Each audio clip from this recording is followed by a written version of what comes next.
Hello friends, I welcome in my YouTube channel Math Booster Plus Classes and our topic is Figures of Speech.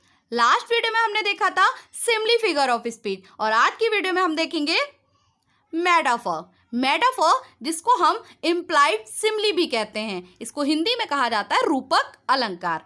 अब question कुछ इस तरीके से भी आ जाता है कि कौन सा फिगर ऑफ स्पीच है जिसको इम्प्लाइड सिमली भी कहा जाता है, तो वो है हमारा मेटाफर। या ऐसे क्वेश्चन आ सकता है कि मेटाफर का सेकेंड नेम क्या है, एनी अदर नेम क्या है, तो उसमें आ जाएगा इम्प्लाइड सिमली। अब इसमें क्या होता है, a figure of speech that compares two things without using like और as.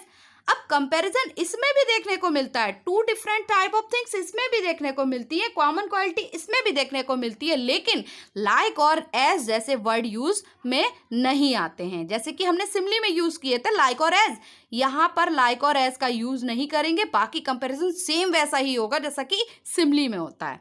We see the examples. या we see A is like B. यहां पर बोला गया है कि ए बी की तरह है, ए का कंपैरिजन बी से किया गया है, ए बी की तरह है, उसमें लाइक वर्ड भी देखने को मिल रहा है, तो क्या ये हमारा मेटाफर है? ये हमारा मेटाफर नहीं है, ये सिमली का एग्जांपल है। क्यों? क्योंकि इसमें लाइक वर्ड देखने को मिल गया। Next, A is B. इसमें बोला गया है A is B, A B है, ए को ही बी मान लिया गया है, ए को बी की तरह नहीं बताया गया जैसे सिमली में बताया गया था, इसमें बताया गया ए बी ही है, तो इसमें कोई भेद ही नहीं रह जाता कंपैरिजन का, और लाइक और एज जैसे वर्ड भी नहीं आते, तो कह सकते हैं ये हमारा मेटाफर है। Next, here we see life is a dream. Life का कंपैरिजन ड्रीम से कर दिया गया है कि जीवन एक सपना है, लाइफ को ड्रीम ही मान लिया गया है, कोई भेद ही नहीं रह गया, लाइक और एज जैसे वर्ड भी नहीं देखने को मिल रहे, तो हम कह सकते हैं ये हमारा मेटाफर है। Next, all the world is a stage. पूरी दुनिया एक स्टेज है, पूरी दुनिया को क्या मान लिया गया है? एक स्टेज मान लिया गया है, लाइक और एज जैसे वर्ड भी नहीं आ रहे, वर्ल्ड का कंपैरिजन स्टेज से किया जा रहा है, तो कह सकते हैं यहाँ पर हमारा मेटाफर है। Next, life is a barren field. Life का कंपैरिजन बैरन फील्ड यानी बंजर भूमि से किया गया है, लाइफ जो है वो बंजर भूमि है, बैरन फील्ड है, तो यहाँ पर लाइक और एज जैसा वर्ड भी नहीं देखने को मिल रहा है, उसका भेद भी नहीं मालूम पड़ रहा, मतलब लाइफ को ही बैरन फील्ड बोल दिया गया है, तो यहाँ पर कह सकते हैं कि मेटाफर फिगर ऑफ स्पीच है। अगर कुछ लाइन पोइम की आ जाए या कोई ओड आ जाए तो हम कैसे पहचानते हैं, आइए देखते हैं। Here we see hope is a thing with feathers that perches in the soul. अब यहाँ पर जो कंपैरिजन किया गया है वो होप का किया गया है, होप मीन्स उम्मीद का, the thing with feathers. The thing with feathers means किसके फीदर्स होते हैं? बर्ड के फीदर्स होते हैं, पक्षी के फीदर्स होते हैं ना, तो उम्मीद का जो कंपैरिजन किया गया है वो पक्षी से यानी कि बर्ड से किया गया है, और क्या किया गया है? That perches in the soul. Perches मतलब बैठती है, जैसे कि एक बर्ड या पक्षी जैसे पेड़ की डाली पर बैठती है, उसी तरीके से जो उम्मीद है वो हमारी सोल यानी कि आत्मा में निवास करती है, आत्मा में बैठती है, तो जो होप है उसका comparison the thing with feathers means bird से किया गया है, तो होप का कंपैरिजन किया बर्ड से किया, और लाइक और एज जैसे वर्ड भी देखने को नहीं मिले, तो कह सकते हैं यहाँ पर मेटाफर फिगर ऑफ स्पीच है। ये जो लाइन है वो ली गई है एमिली डिकिंसन की एक पोइम से। Next, here we see William Blake की पोइम की लाइन है ये, tiger tiger burning bright in the forest of the night. क्या दिया है?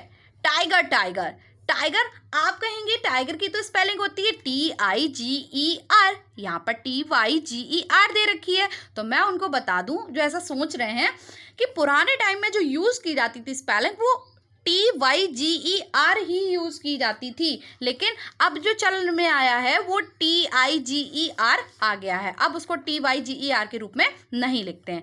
तो ये जो टाइगर है, टाइगर का जो कंपैरिजन किया गया किससे किया गया? बर्निंग ब्राइट से। बर्निंग ब्राइट मीन्स आग की लपटों से, इसका कंपैरिजन किससे किया गया है? टाइगर का कंपैरिजन आग की लपटों से किया गया है। अब कहते हैं कि टाइगर का कंपैरिजन आग की लपटों से कैसे किया जा सकता है, तो टाइगर की जो स्ट्रिप्स होती हैं, जो धारियां होती हैं उसकी बॉडी पे, कैसी होती है? ब्लैक कलर की होती है ना, ऐसे ही आग की लपटें भी धारियों की तरह ऊपर चल रही होती हैं। तो कंपैरिजन किया गया है इन the forest of the night, जब रात हो जाती है तो फॉरेस्ट में टाइगर की जो स्ट्रिप्स हैं वो उसी तरीके से दिखाई देती हैं जैसे कि आग की लपटें दिखाई देती हैं। तो यहाँ पर कंपैरिजन टाइगर का बर्निंग ब्राइट आग की लपटों से किया गया है। तो हम कह सकते हैं ये जो कंपैरिजन है वो हमारा मेटाफर होगा, क्योंकि यहाँ पर लाइक और एज जैसे वर्ड भी नहीं है और कंपैरिजन भी किया गया है। तो विलियम ब्लेक की इस पोइम की लाइन में यहाँ पर मेटाफर फिगर ऑफ स्पीच देखने को मिलता है। Next, here we see, O wild west wind thou breath of autumn spring. PB Shelley का एक ओड है, ode to the west wind, उसकी लाइन सही है। तो इसमें दिया गया है, O wild west wind, O जंगली पश्चिमी हवा, thou breath of autumn spring. Thou मतलब यू मतलब तुम्हारी जो ब्रेथ है ऑटम स्विंग मतलब पतझड़ के समान है। तुम्हारी जो ब्रेथ है किसके समान है? पतझड़ के समान। तो जो वाइल्ड वेस्ट विंड की जो ब्रेथ है उसका कंपैरिजन किया गया है ऑटम स्विंग, ऑटम मतलब पतझड़ के सीजन से। तो यहाँ पर कह सकते हैं कि दाउ ब्रेथ ऑफ ऑटम स्विंग, इस लाइन में मेटाफर देखने को मिलता है।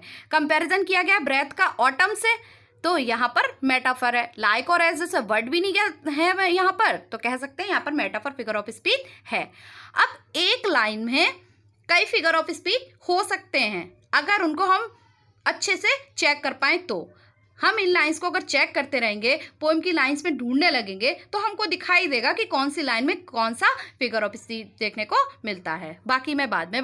I hope you like the way. Thanks for watching till and thank you.